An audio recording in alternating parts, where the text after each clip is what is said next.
This is an ambush by Kairos Fate Weaver of Oxyotl.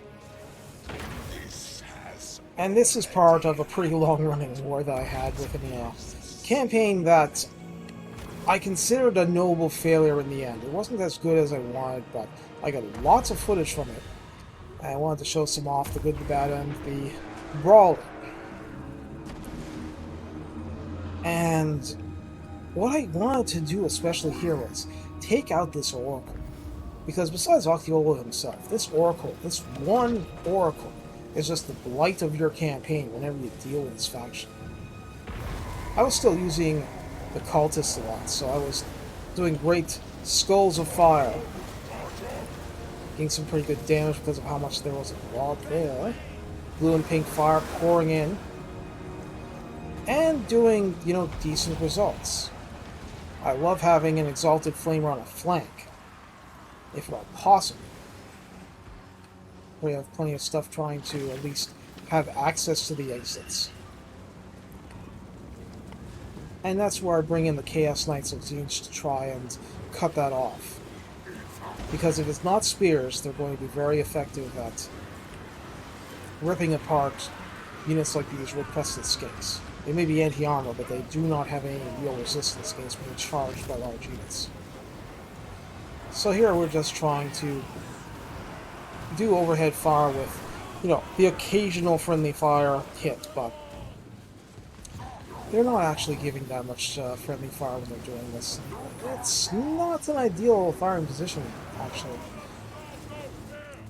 But it's better than not doing any damage at all.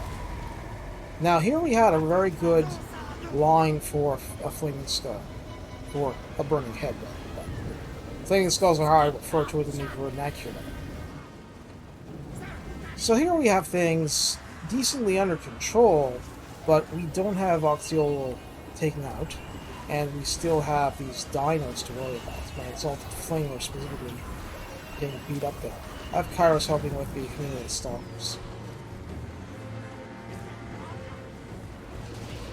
And here we just have an endurance fight with the Blue Horse helping out the ordinary spears on the front lines.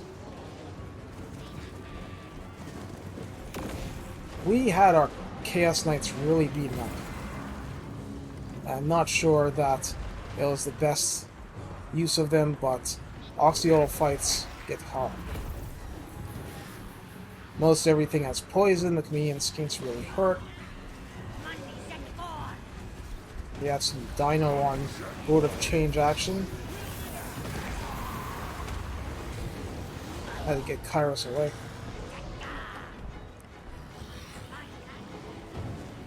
So here we have reinforcements that came in from the other direction.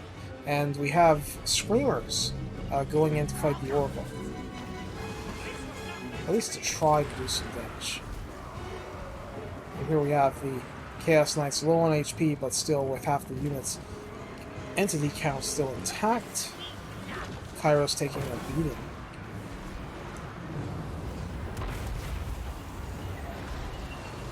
And it seems like often that these fights end up with Kairos taking a beating. Here I had a Burning Head coming in to try and wipe out these Chameleon Skinks, because I know from using them, they are weak to magic. They have a low entity count, and they don't have any magic resistance, but lots of missile resistance. I should say, they don't have any spell resistance, because that's how it works in this game. And here, there was no doubt I was going to win this. It was just a matter of eventually getting units in here to finish stuff off. The Screamers are not the most powerful unit. They're a tier 2 unit for a reason, but they are pure anti-large by nature. So they are helping against this Oracle. It was just a brutal opponent. These Chameleon Skinks are just hanging around.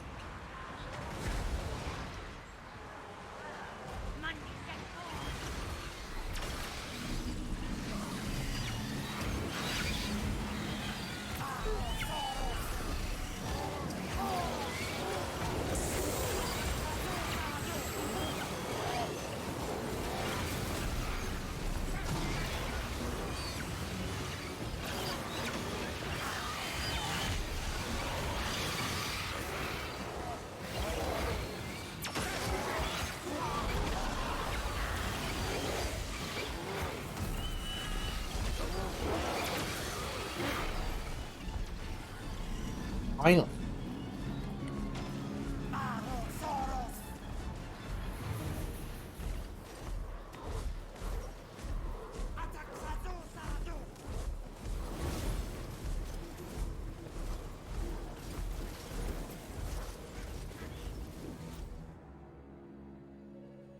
I really want to get this Oracle. I mean, the Lord too, but the Oracle, well, unfortunately, I can't catch it.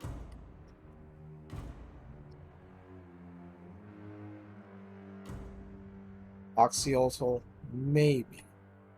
In the middle of the fight, it's impossible to focus on him effectively.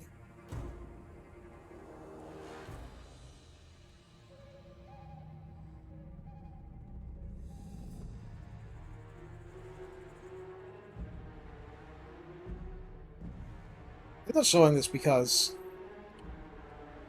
it's important for the campaign. So it's definitely something that you want to do if at all possible. Get Kairos to help because he actually is armor piercing just from being a word of change. And we finally got him.